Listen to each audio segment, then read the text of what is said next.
You've probably heard of Greek and Roman mythology at least once, right? The gods of Olympus loved, envied, and took revenge much like humans do. But the way they came into the world was on a whole different level. One goddess is said to have leapt out of her father's head, with no ordinary birth at all. Another rose from a part of a divine body, and another emerged from the foam of the sea. Today, we're looking at three gods, whose births are some of the most shocking and mysterious in all of Greek mythology. The first is a goddess known for wisdom, strategy, and clear thinking. That's right, Athena. To understand Athena's birth, we have to start with her father, Zeus.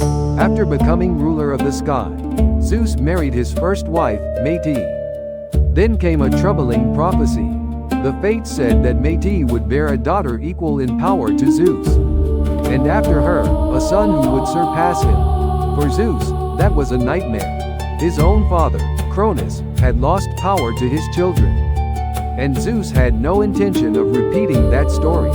So in myth, Zeus tricked Metis into changing her form into something tiny, and then swallowed her. It sounds shocking, but his plan did not solve the problem. One day, Zeus was struck by a terrible headache. The pain was unbearable. None of the gods could figure out what was wrong. Then, according to different versions of the myth, Prometheus or Hephaestus suggested something impossible. Split Zeus's head open. Zeus agreed. Hephaestus brought down a heavy axe on Zeus's crown, and in a flash of light, out came Athena, fully grown and fully armed. From the moment she appeared, she carried both the cry of battle and the power of wisdom. She didn't enter the world as a helpless child. She arrived complete, overwhelming, and impossible to ignore. What makes this birth so striking is not just that Athena had no ordinary mother in the story. It's that she came from Zeus's head, the highest part of him. It feels like a symbol as much as a birth myth. Wisdom comes from the mind. Power sits at the top. Athena is not only a war goddess. She becomes the very image of intelligence, strategy, and control. The second goddess is beauty itself, Aphrodite. Aphrodite's origin is completely different from that of the other Olympian gods. Her story begins with Cronus and his father, Uranus. In one famous version of the myth, Cronus attacked Uranus, and what was cast into the sea stirred the water into white foam. From that foam, Aphrodite arose. Even her name is linked to Aphros, the Greek word for foam. She is described as emerging not as a baby, but as a fully grown woman, carried to the shore of Cyprus. And the moment she stepped onto land, flowers bloomed beneath her feet. Eros and Homeros followed by her side. What makes Aphrodite's birth feel so mysterious is the contrast at its center.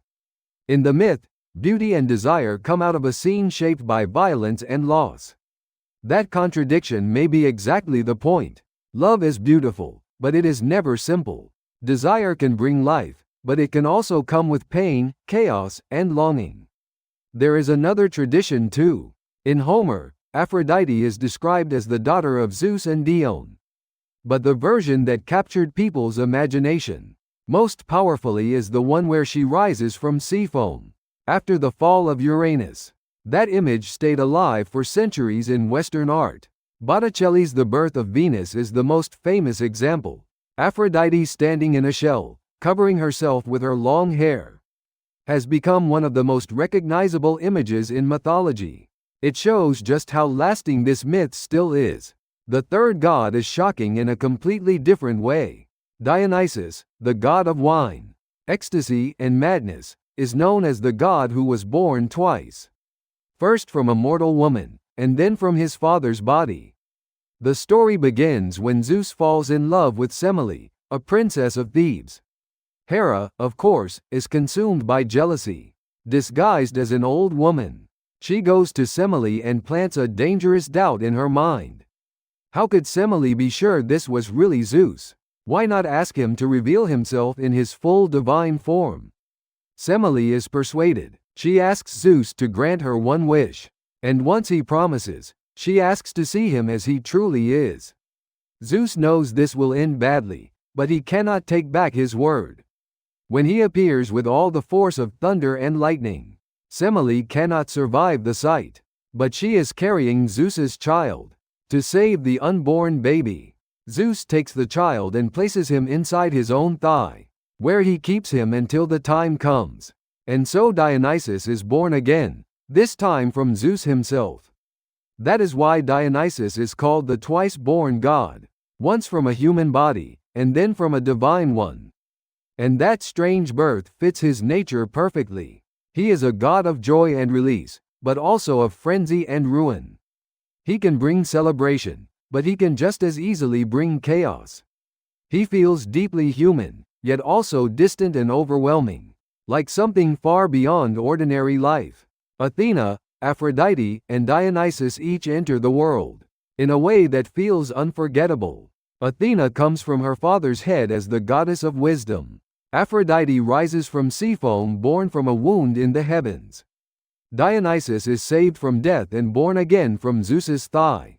These stories are more than strange old legends. They open a window into how people in the ancient world tried to make sense of order, desire, power, death, and rebirth. Myth is not just about gods doing impossible things. It is also about the oldest human questions of all: love and violence, life and loss, fear and fate. And maybe that is why these stories still hold us even now.